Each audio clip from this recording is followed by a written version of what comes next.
Hey guys, welcome back. तो एक नई क्लास में आपका स्वागत है। अब हम लोग काइनेटिक थ्योरी ऑफ गैसेस से आगे बढ़ते हुए थर्मोडायनेमिक्स की तरफ मूव करेंगे। बेसिकली जो प्रॉपर थर्मोडायनेमिक्स के जो फंडे लगते हैं, जो लॉज होते हैं, उनको समझने का प्रयास करेंगे। Basically kinetic theory of gases जो है वो भी थर्मोडायनेमिक्स का ही एक पार्ट है, लेकिन अब जो मेन हमारी थर्मोडायनेमिक्स है, जहाँ पे हम थर्मोडायनेमिक्स के लॉज पढ़ते हैं, जो बेसिक क्लासिकल थर्मोडायनेमिक्स होती है, वो सारी चीज़ें सीखेंगे। तो शुरुआत करते हैं थर्मोडायनेमिक्स की, इसके इंट्रोडक्शन से कि एक्चुअली में थर्मोडायनेमिक्स क्या है। ठीक है,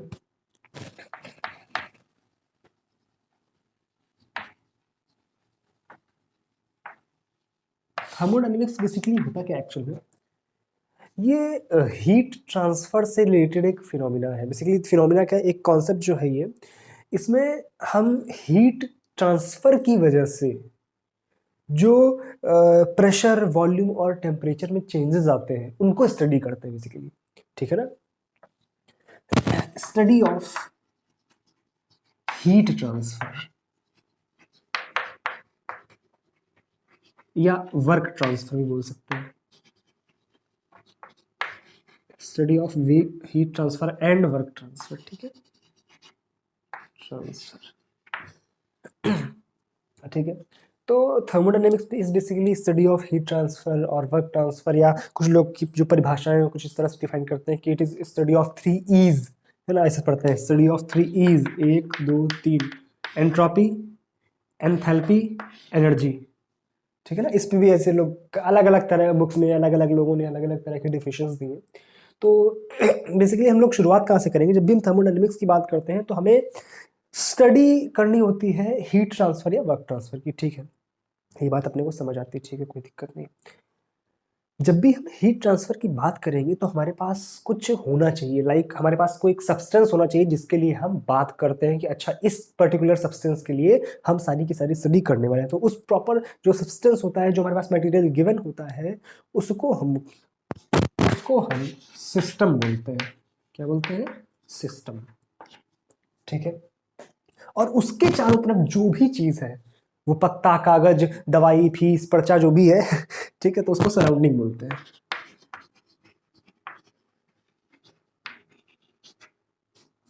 ठीक, तो सिस्टम और सराउंडिंग, और ये क्या होती है हमारे पास? System boundary. क्या चीज? System boundary. ठीक है, आवाज थोड़ी सी अलग समझ आ रही होगी, है ना, ये सब सर्दी का असर है, जुकाम। ठीक है, तो सिस्टम बाउंड्री। ठीक भाई, अब सिस्टम को हम लोगों ने अपनी सुविधानुसार 3 भागों में बांट दिया। इस तरह से अपनी सुविधानुसार, लाइक हमें किस तरह से पढ़ने में आसानी होगी। पहला होता है हमारा आइसोलेटेड सिस्टम। क्या चीज? आइसोलेटेड। दूसरा हमारे पास है क्लोज्ड सिस्टम।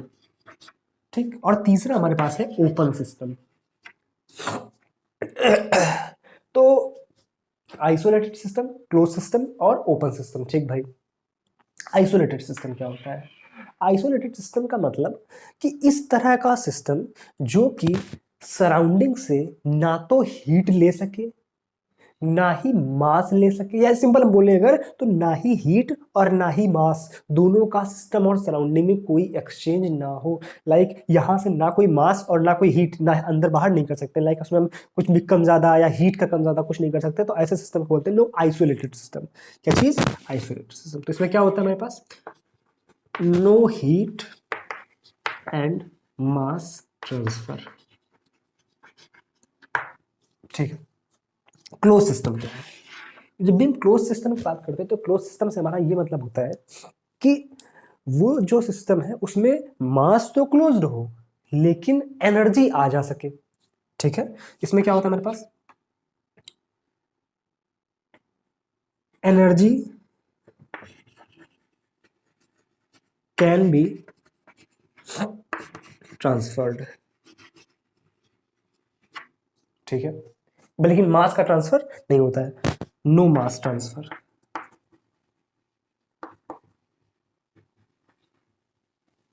ठीक है, ओपन सिस्टम की जब बात करते हैं तो ओपन सिस्टम में नाइ both energy and mass can be transferred. क्या बात समझ आई है? तो ये हमने सिस्टम को डिफाइन किया कि अच्छा सिस्टम क्या है, हमारे पास 3 तरह का सिस्टम हो सकता है। सिस्टम वो है जिसकी हमें स्टडी करनी है। सिस्टम क्या है? जिसकी हमें स्टडी करनी है। सिस्टम की हमें स्टडी करनी है, जिस पे भी हमें हीट ट्रांसफर और वर्क ट्रांसफर का फिनोमिना देखना है, वो सब इसी पे करना है। जो भी हमें इसमें एंट्रोपी, एंथैल्पी, जो भी हम आगे चल के कैलकुलेट करेंगे वो सब इसी चीज पे करेंगे, सिस्टम पे करनी है। ठीक है, उसको हमने 3 भागों में बांट दिया, आइसोलेटेड, क्लोज्ड और ओपन। आइसोलेटेड का मतलब नो हीट और मास ट्रांसफर। इसमें क्या है? Energy can be transferred but mass can be transferred. ठीक है। ओपन सिस्टम क्या है? Both energy and mass can be transferred. क्या ये जो बेसिक बात है वो समझ आई है? आई होप यहां तक कोई दिक्कत नहीं हुई होगी। ठीक है, उतारो इसको। तो अब हम बात करते हैं कि थर्मोडायनेमिक्स के लॉज क्या होते हैं, किस तरह से हम लोग थर्मोडायनेमिक्स के लॉज के बेसिस पे जो हमारी प्रकृति है उसको समझने में किस तरह से ये लॉज हेल्प करते हैं। ठीक है, तो पहला लॉ है हमारा, जिसको बोलते हैं जीरोथ लॉ। ठीक है ना, zeroth law of thermodynamics.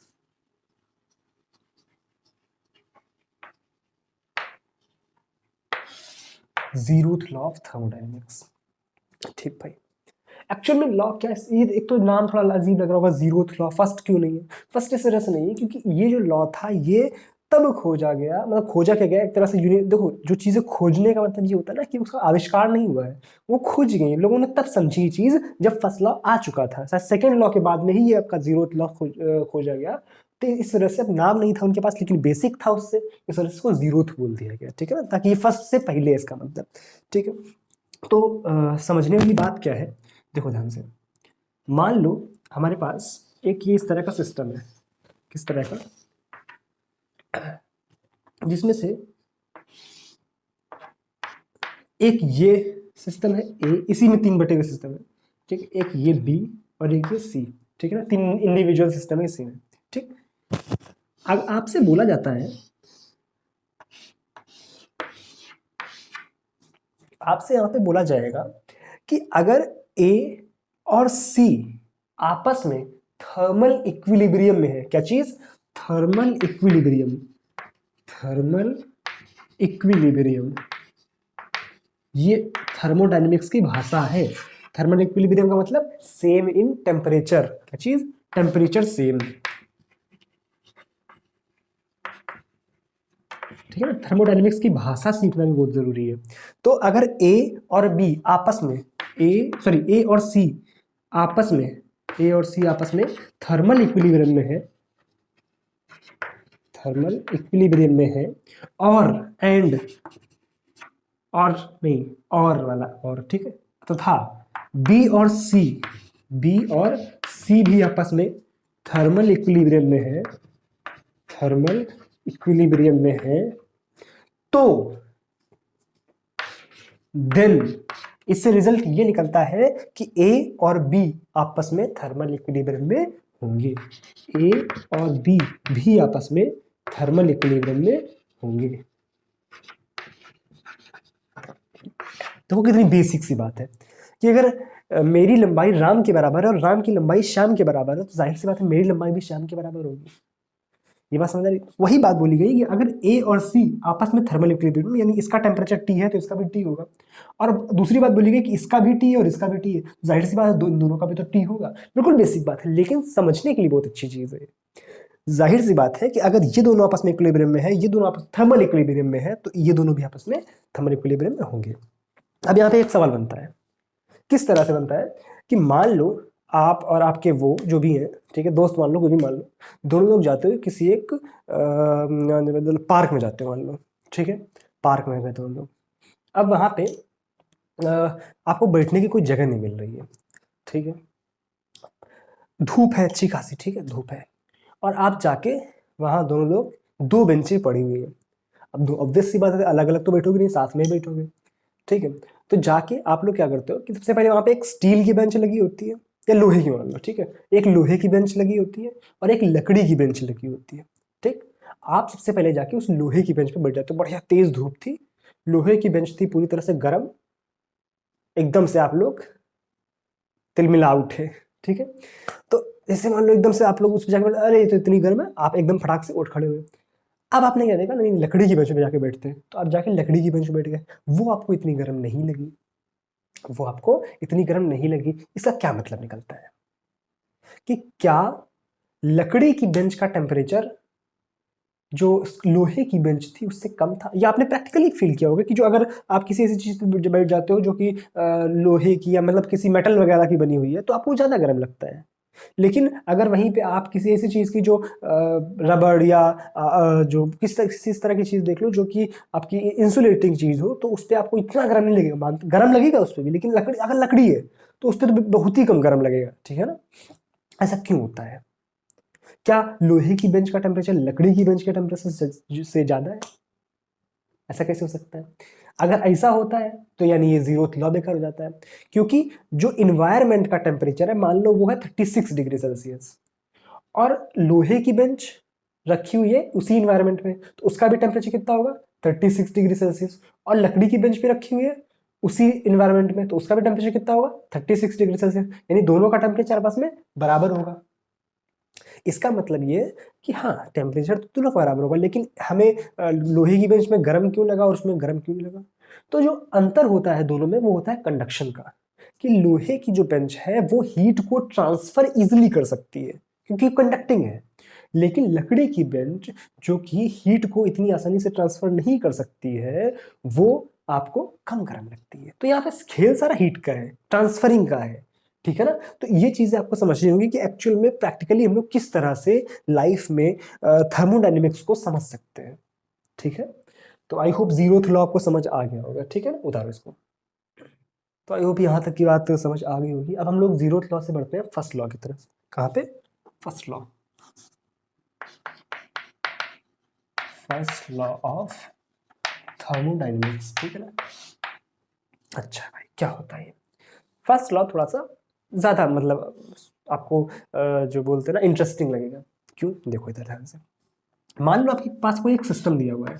System कुछ इस तरह से है कि उसमें कुछ इस तरह की मैकेनिकल चीज़ें भी लगी हुई हैं। मान लो यहाँ पे एक पिस्टन लगा हुआ है, ठीक है ना? पिस्टन समझते हो? पिस्टन समझते हो ना? मतलब इस तरह का ये एक सिलेंडर के आकार की ये जो बर्तन है, इसमें गोल गोल सा ऐसे पिस्टन लगा हुआ है, ताकि इसमें इसको हम ऊपर नीचे इस तरह से कर सकते हैं, मूव कर सकते हैं, फ्रीली मूव कर सकता है, ठीक है ना? फिक्स्ड नहीं होता ये, ठीक? ये फिक्स्ड बिल्कुल बिल्कुल सटा हुआ होता है, लेकिन एक तरह से, ठीक है ना? आपने ट्रैक्टर वगैरह में देखा होगा, जो लोग गाँवों में रहे हैं या ट्रैक्टर वगैरह देखा है तो उसमें पिस्टन का यूज़ करते हैं, ठीक है? तो मान लो यहाँ पे हम लोगों ने फिलामेंट लगा दिया, मतलब एक कॉइल लगा दी जिसको हम हीट कर सकते हैं, ठीक है ना? यहाँ पे आप हीट कर सकते हैं इसको, ठीक भाई? अब क्या बोला कि इसको हमने हीट देना शुरू किया, तो मान लो हमने डी क्यू हीट इसको दी। कितनी दी? डी क्यू, ठीक है? तो इस डी क्यू हीट देने में एक्चुअल में होगा क्या? ये डी क्यू हीट करेगी क्या कि इस जो गैस है, इस गैस का वो टेम्परेचर बढ़ाना शुरू करेगी, ठीक है? जिससे कि उसकी इंटरनल एनर्जी बढ़ेगी। क्या होगा? जैसे जैसे हम उसको हीट देंगे तो वो जो गैस होगी उसका टेम्परेचर बढ़ेगा, जिससे कि इंटरनल एनर्जी बढ़ेगी। यानी जो डी क्यू होगा ये पहला काम तो करेगा इंटरनल एनर्जी बढ़ाने में, यानी डेल्टा यू इसको बढ़ाएगा, ये यू को बढ़ाएगा, ठीक है ना? तो वो डेल्टा यू हम लोगों ने कितना कितना बढ़ाया उसमें, ठीक है ना? इतना बढ़ा दिया, ठीक? प्लस क्या उसके बाद इस गैस का एक्सपेंशन भी होगा और ये पिस्टन इधर मूव करेगा? क्या उसके बाद ये एक्सपेंशन होगा और पिस्टन मूव करेगा? इसका मतलब ये है कि ये जो गैस है ये पिस्टन पे कुछ वर्क डन कर रही है, जो वर्क कर रही है उसमें भी कुछ एनर्जी जाएगी इस हीट की, ठीक है? तो वर्क डन बाई गैस। क्या बात समझ आई है? कि जो भी हम हीट देते हैं एक्चुअल में किसी भी सिस्टम को, तो वो दो कामों में खर्च होती है। पहली उसकी इंटरनल एनर्जी बढ़ाती है। इंटरनल एनर्जी क्या होती है? उसकी आंतरिक ऊर्जा, मतलब जो भी उसके अंदर एनर्जी होती है, ठीक है ना? इंटरनल एनर्जी को ऐसे समझ सकते हैं, वाइब्रेशनल एनर्जी, अलग अलग तरह की एनर्जियां होती है, ठीक है ना? तो उसकी इंटरनल एनर्जी होगी, और उसका जो मैकेनिकल वर्क डन होता है, कुछ भी बोल सकते हैं, ठीक है ना? उस वर्क को करने में आपकी एनर्जी जाएगी, ठीक है? देखो ध्यान से, इसी को बोलते हैं हम लोग first law of thermodynamics. First law of thermodynamics क्या बोलता है कि अगर हम किसी भी एक सिस्टम को हीट दे रहे हैं तो वो हीट दो कामों में खर्च होती है। पहला आपका कि उस सिस्टम की पोटेंशियल इंटरनल एनर्जी बढ़ाने में, और दूसरा उस गैस द्वारा उस सिस्टम पे किया गया वर्क डन। इन दो कामों में ये एनर्जी खर्च होती है। क्या बात समझ आई है? अब हमारे पास दो टास्क होंगे, पहला इंटरनल एनर्जी क्या होती है और दूसरा वर्क डन बाई गैस क्या होता है। तो इंटरनल एनर्जी की पहले अगर हम बात करें तो आप लोग याद करो, मैंने एक फॉर्मूला बताया था आपको कि जो एनर्जी होती है गैस की, इंटरनल एनर्जी अगर गैस से गैस पे, तो जो भी इसकी इंटरनल एनर्जी उसमें काइनेटिक एनर्जी भी शामिल होगी, ठीक है ना। तो वही टोटल जो एनर्जी बनती है, काइनेटिक एनर्जी याद करो, जो उसका फॉर्मूला आया था हमारे पास F/2 nRT। पिछली क्लास में हम लोगों ने बात करी थी यार। ये एन वहां पे नहीं लेके चला था क्योंकि वहां मैं 1 मोल मान रहा था, यहाँ पे मैंने n मोल्स मान लिए, ठीक है ना। तो F/2 nRT, तो यहाँ पे डेल्टा यू कितना आ जाएगा या डी यू कितना आ जाएगा, तो delta U is equal to F/2 nR delta T, delta T उठा के यहाँ रख दो। क्या बन जाएगा हमारे पास, D Q is equal to F/2 nR D T कर दो, डेल्टा टी कर दो, कोई दिक्कत नहीं है, D T plus work done by gas. इस फॉर्म में भी इसको लिख सकते हैं हम लोग। अब दूसरा काम हमारे पास आता है वर्क डन बाई गैस निकालना। वर्क डन क्या करती है गैस, ठीक है। उसके लिए मान लेते हैं, इसी को मेथड दोबारा बनाते हैं। मान लो ये आपका सिस्टम था, ठीक है, ये आपका पिस्टन लगा हुआ है, ठीक है, इस तरह से पिस्टन था, ठीक है, इसके अंदर गैस भरी हुई है, ठीक, और यही मैंने हीट इसको दिया कॉइल की हेल्प से, ठीक है। तो एक्चुअल में होगा क्या कि भाई पहले तो इंटरनल एनर्जी बढ़ाई, उसके बाद क्या होगा, ये पीछे की तरफ खिसकेगा, नहीं मान लो यहाँ कहीं आ गया, ठीक है, ये कुछ मान लो डेल्टा एक्स खिसक गया, ठीक है, कितना खिसक गया, डेल्टा एक्स, ठीक भाई। अब मान लिया ये जो आपका पिस्टन है, इसका एरिया मान लिया हम लोगों ने ए है, ठीक है, तो फोर्स कितना लग रहा होगा, जो गैस प्रेशर, गैस का जो प्रेशर होगा इनटू एरिया, भाई प्रेशर गैस लगाती है परपेंडिकुलर, इनटू एरिया, वही क्या फोर्स होगा, तो फोर्स कितना लग रहा होगा, फोर्स लग रहा होगा प्रेशर इनटू एरिया। तो वर्क डन कितना आ जाएगा, work done by gas, work done by gas हो जाएगा force into displacement delta x. तो क्या लिखेंगे इसको, पी ए डेल्टा एक्स, और ए डेल्टा एक्स क्या है, ए इसका एरिया, डेल्टा एक्स की जो ये दूरी है, तो ये टोटल क्या होगा, क्या ये वॉल्यूम हो गया जितना इसने शिफ्ट किया है, एरिया इनटू लेंथ क्या हो गया, वॉल्यूम। तो क्या आ गया, पी इंटू डेल्टा वी, या पी डीवी भी लिख सकते हैं अगर स्मॉल हम एलिमेंट के लिए बात कर रहे हैं, ठीक है। इसी को हम क्या लिख सकते हैं, पी डीवी स्मॉल एलिमेंट के लिए, ठीक है ना, if delta V tending to 0। तो हमारे पास डी क्यू क्या बन के आया, इस डी क्यू को हम लोग अच्छे से फॉर्म में लिख सकते हैं कि D Q is equal to F/2 nR D T plus, D T capital है, प्लस पी डी वी, क्या हो गया, पी डी वी। बात समझ आई, this is the complete form of first law of thermodynamics, first law of thermodynamics. क्या बात समझ आई है, क्या पूरी पिक्चर क्लियर हुई है, 100% पक्का, कोई शंका, अगर शंका है तो समाधान भी होगा उसका, ठीक है ना, लघु शंका ना हो बस, ठीक। चलो उतारो। तो अब हम लोग मूव करेंगे प्रोसेसेस की तरफ कि एक्चुअल में किस किस तरह से, देखो हम लोगों ने फर्स्ट लॉ समझ लिया कि क्या होता है, कि किस तरह से हीट का डिस्ट्रीब्यूशन होता है किसी भी सिस्टम में। अब किस प्रोसेस के तहत होता है, मतलब हम लोग कुछ कंडीशंस दे सकते हैं, लाइक कि यहाँ पे बोल दिया कि अच्छा आप जो हीट दे रहे हैं इसमें मान लो प्रेशर कांस्टेंट रखना चाहते हैं, उस पिस्टन को इस तरह से मूव कराएं कि लगातार जो गैस का प्रेशर है वो मेंटेन होता रहे, उतना ही जितना है अभी। तो उस कंडीशन में उस जो हमारा लॉ है उसको किस तरह से लिखेंगे, ठीक है ना, प्रेशर वो एक्चुअल में प्रोसेस है क्या, ठीक है, इस सारी चीज़ों पे बात डिपेंड करती है, ठीक है। तो अब फर्स्ट प्रोसेस जो है हमारा वो है आइसोबैरिक प्रोसेस। हम लोग प्रोसेस की बात करते हैं, क्या चीज, आइसोबैरिक प्रोसेस। आइसोबैरिक प्रोसेस का मतलब क्या होता है, ठीक है, नाम समझ रहा होगा, आइसोबैरिक, बैर जो बार जो होती है ना उसकी प्रेशर की यूनिट होती है, तो यानी प्रेशर कांस्टेंट होगा, क्या चीज, प्रेशर जो है वो कांस्टेंट होगा। अगर प्रेशर को कांस्टेंट रखते हुए हम ये प्रोसेस करते हैं तो एक्चुअली देखो क्या होता है, ठीक है ना, ये बात समझ आए कि आइसोबैरिक प्रोसेस क्या है, ठीक भाई। अब आइसोबैरिक प्रोसेस में समझ आ गया, तो अब ध्यान से देखो, हमारे पास जो फर्स्ट लॉ है वो क्या है, D Q is equal to F/2 nR D T लिख लो, डेल्टा टी लिख लो, कोई फर्क नहीं पड़ता है, प्लस पी डी वी। ठीक है, अब देखो ध्यान से क्या करेंगे अपन, इस क्वांटिटी को पहले देखते हैं कि यही तो हमारा वर्क डन है। वर्क डन क्या है, पी डी वी। ठीक है, तो अगर इसको हम टी डब्ल्यू से लिख लेते हैं। ठीक है, तो अगर प्रेशर कांस्टेंट है तो ये वाली क्वांटिटी तो कांस्टेंट है, ये वाली क्वांटिटी तो कांस्टेंट है। अच्छा भाई, इसको अगर हम इंटीग्रेट करेंगे तो किस पे इंटीग्रेट करेंगे, वॉल्यूम पे इंटीग्रेट कर रहे हैं, यानी जो इनिशियल वॉल्यूम था और जो फाइनल वॉल्यूम था यही तो करेंगे। ठीक है, तो एक काम करते हैं, इसको बाहर कर लेते हैं, क्या आ जाएगा, प्रेशर बाहर आ गया क्योंकि कांस्टेंट है, अंदर क्या बचेगा, V final minus V initial. ठीक, और एक बात हम जानते हैं कि पीवी इज इक्वल टू क्या होता है, एनआरटी। ठीक, तो पी वी वन क्या होगा, एन आर टी वन, जो टी वन टेम्परेचर पे था वो वी वन वॉल्यूम होगा, और पी वी टू क्या होगा, एन आर टी टू। बस याद रख दो, तो पी वी फाइनल क्या होगा, पी वी फाइनल तो आपका हो जाएगा N R T final, N R T final, और उसी तरह से ये एन आर टी इनिशियल तो कॉमन ले लो, N R T final minus T initial. ठीक, इसको भी क्या लिख सकते हैं हम लोग, N R delta T, delta T, इसको भी हम लोग डेल्टा टी लिख लेते हैं, यहाँ पर समझने में आसानी जाएगी।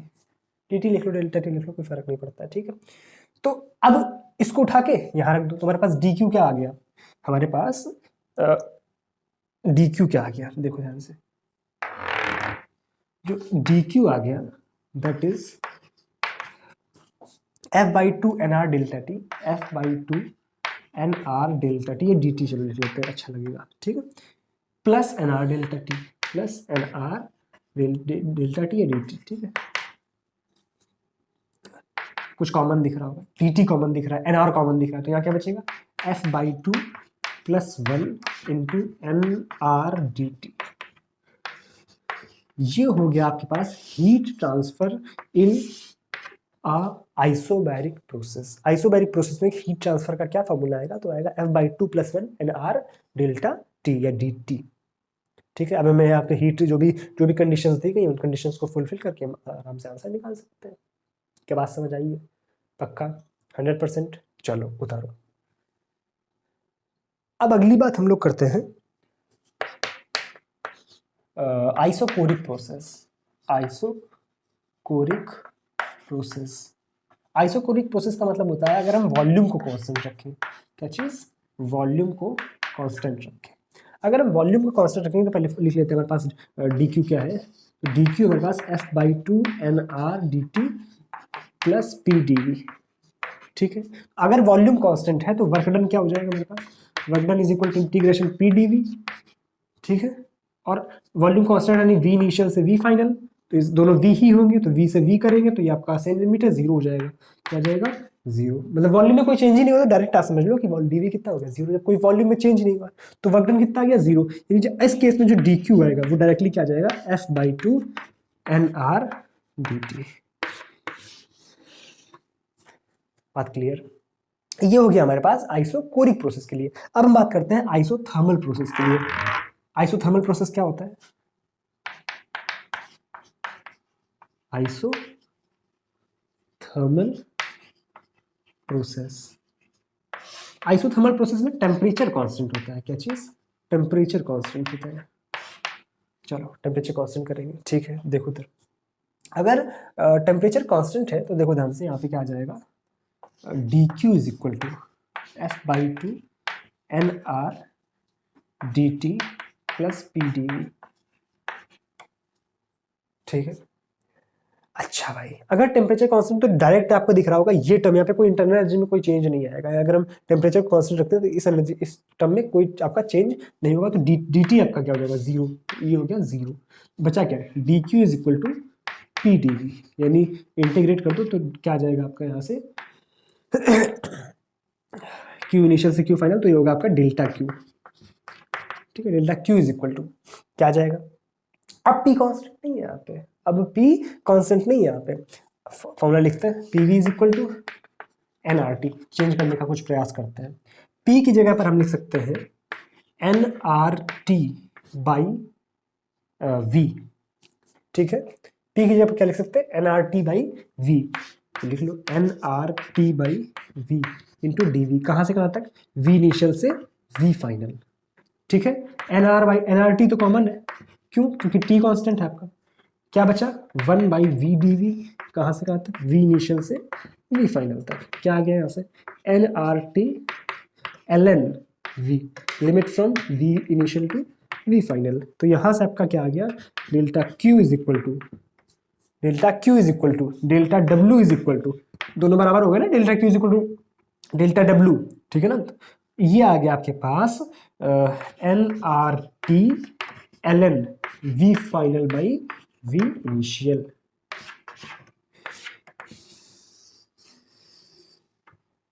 क्या बात समझ आई है, पक्का।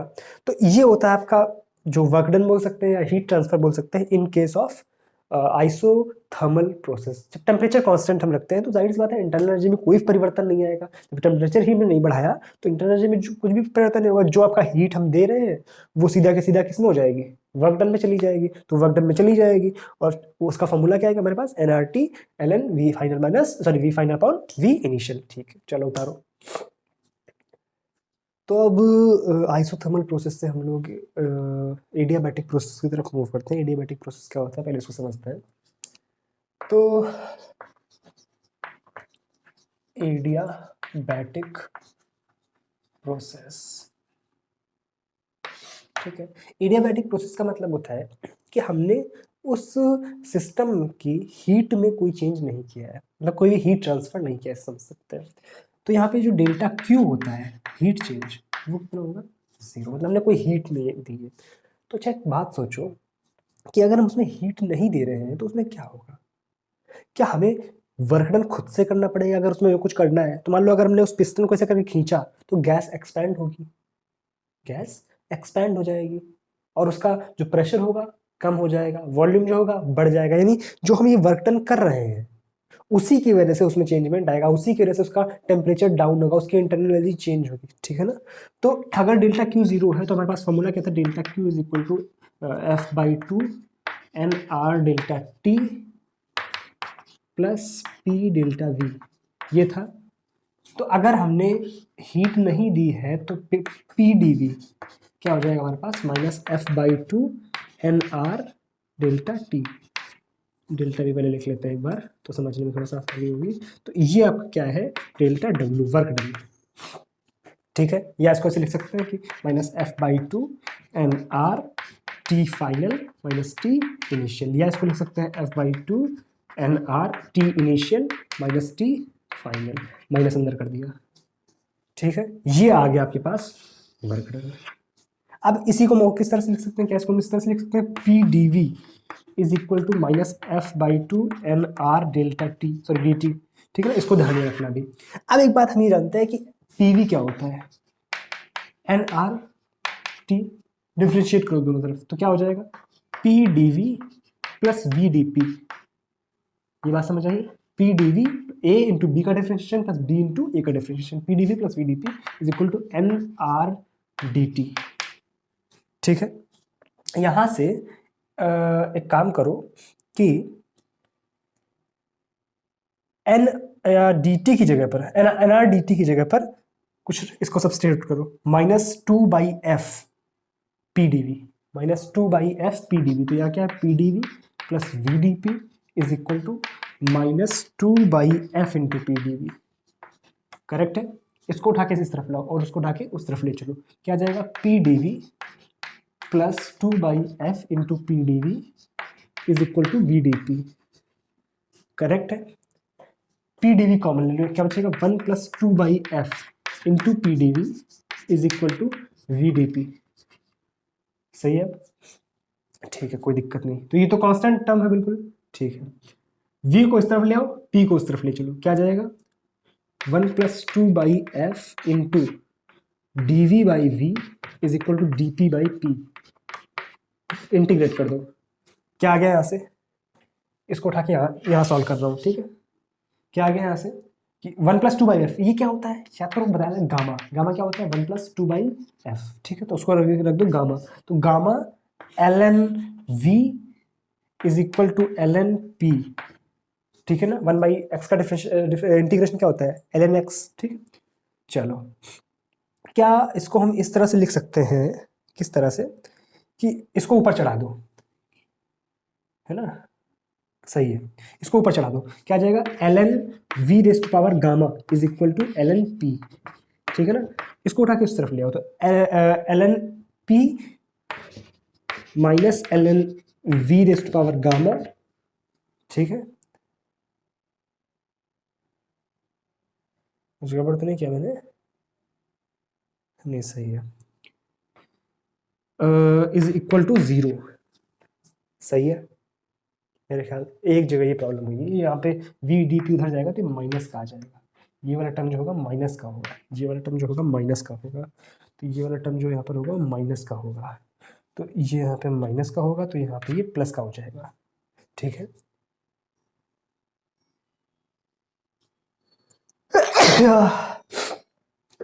सॉरी, जुकाम की वजह से बिल्कुल भी सांस लेते नहीं बन रहा है, ठीक है। तो एल एन, ये क्या हो गया, L N M plus L N N, log M plus log N का फॉर्मूला क्या होता है, लॉग एम इंटू एन, ठीक है। क्या हो जाएगा, लॉग एम यानी पी इंटू लॉग एन यानी V raise to power gamma is equal to 0, ठीक है। इसको क्या लिख सकते हैं हम लोग, इस तरह को हम लोग लिख सकते हैं, देखो 1 जो होगा, सॉरी 0 जो होता है वो किसी कांस्टेंट का लॉग लेने पर ही आएगा, तो हम उसको किस तरह से लिख सकते हैं कि P V raise to power gamma is equal to constant, ऐसे कर लो इसको,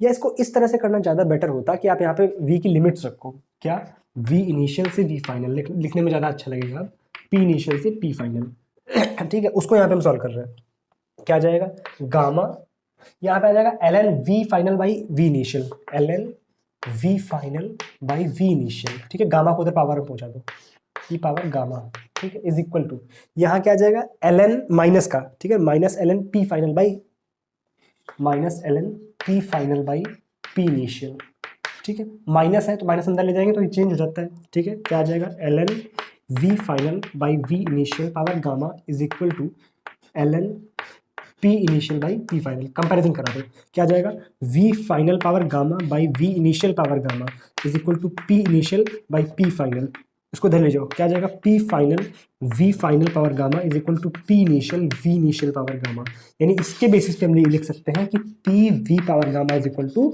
कांस्टेंट। क्या एम आई राइट, क्या एम आई राइट, बिल्कुल राइट, ठीक है। तो ये होता है एडियाबैटिक प्रोसेस के लिए एक फॉर्मूला बन के आता है, और हम लोगों ने वर्क डन यहाँ पे निकाला था, ये काफी इंपॉर्टेंट है, ठीक है ना। इसके बेसिस पे काफी फॉर्मूले बन जाते हैं। अब यहाँ पे और फॉर्मूला आप कैसे बना सकते हो, देखो इधर से P V is equal to क्या होता है, एन आर टी, ठीक है। तो यहाँ से वी की जगह क्या रख सकते हो, N R T by P, ठीक है ना। एन आर तो कांस्टेंट है, हटाओ उसको, ठीक है। तो इसको जगह लिख सकते हैं हम लोग वी पावर गामा की जगह लिख सकते हैं हम लोग पी वी की जगह लिख सकते हैं T power gamma by P power gamma is equal to constant, ठीक है। तो ये आ जाएगा P power 1 minus gamma into T power gamma is equal to constant, ये एक फॉर्मूला बन गया, ठीक है ना। उसी तरह से आप यहाँ पे पी की जगह पर टी के टर्म्स में सब्स्टिट्यूट कर सकते हो, तो यहाँ पे पी की जगह पर क्या आ जाएगा, N R T by V, तो पी की जगह पर लिखोगे तो क्या आ जाएगा, यहाँ से आ जाएगा आपके पास T V rest power gamma minus 1 is equal to constant, ये बन सकता है। बात समझ आ रही है ना। तो ये कभी कभी क्वेश्चंस में आपसे ऑप्शन इनके फॉर्म में दे के पूछ सकता है, ठीक है ना। इस तरह के क्वेश्चंस आए हुए हैं पहले, तो अगर कोई दिक्कत हो तो नीचे कमेंट सेक्शन में लिख देना, वरना उतारो इसको। तो अब प्लान तो आगे आज क्लास लंबी करने का था, लेकिन थोड़ा सा सेहत साथ नहीं दे रही है, ठीक है ना, बोलने में काफ़ी प्रॉब्लम हो रही है। तो आई होप यहाँ तक कोई प्रॉब्लम नहीं हुई होगी आपको। अगर हो तो नीचे आप कमेंट सेक्शन में लिख सकते हो, या डायरेक्ट आप मुझे इंस्टाग्राम पे आके बोल सकते हो, ठीक है। तो अब मिलते हैं अगली क्लास में। अगली क्लास में इसी का कंटिन्यू कर देंगे और कोशिश करेंगे और तेज़ी से भागने की, ठीक है ना, मतलब जब कम टाइम में ज़्यादा चीज़ें कवर करने की, ठीक है। तो चलो अब मिलते हैं अगली क्लास में, तब तक के लिए thank you so much, bye bye.